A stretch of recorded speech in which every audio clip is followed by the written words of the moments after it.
దశవర్ష ప్రణాళిక. ఒక 5 సంవత్సరాల నుంచి 10 సంవత్సరాలు ఈ గవర్నమెంట్ జాబ్ వెనకాల పడి వాళ్ళ జీవితంలో ఇంత మంచి సమయాన్ని వేస్ట్ చేసుకుంటున్నారు. పర్ఫెక్ట్ చెప్పారు. ఏమవుతుందంటే లిమిటెడ్ స్పేస్ 3%.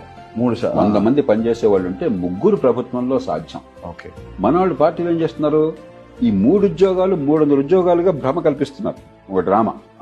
వాడు ఏం చేస్తాడు, 50 ఉద్యోగాలు 100 ఉద్యోగాలు మీరు అడ్వర్టైజ్ చేస్తే 1,00,000 మంది దానికి అప్లై చేస్తారు. 1,00,000 మంది మనసుల్లో నాకు ఈ ఉద్యోగం వచ్చేస్తుంది. అరే వచ్చేది 50 మందికి కదా, తలకిందులు తపస్సు చేయి 50 మందికి. ఇది తప్పు కాదు సార్, ఇది ఉద్యోగం చేయొచ్చు, గవర్నమెంట్ ఉద్యోగం చేయొచ్చు. కానీ ఈ 1,00,000 మంది కూడా సార్ వాళ్ళ జీవితంలో ఉన్న ప్రైమ్ ఏజ్ సార్ వాళ్ళు 20-30 ఏళ్ల మధ్యలో ఒక పంచవర్ష ప్రణాళిక, దశవర్ష ప్రణాళిక. ఒక 5 సంవత్సరాల నుంచి 10 సంవత్సరాలు ఈ గవర్నమెంట్ జాబ్ వెనకాల పడి వాళ్ళ జీవితంలో ఇంత మంచి సమయాన్ని వేస్ట్ చేసుకుంటున్నారు. పర్ఫెక్ట్ చెప్పారు. ఏమవుతుందంటే 50 మంది కూడా నాకు ఈ ఉద్యోగం వస్తుంది ముందు ఒక భ్రమ.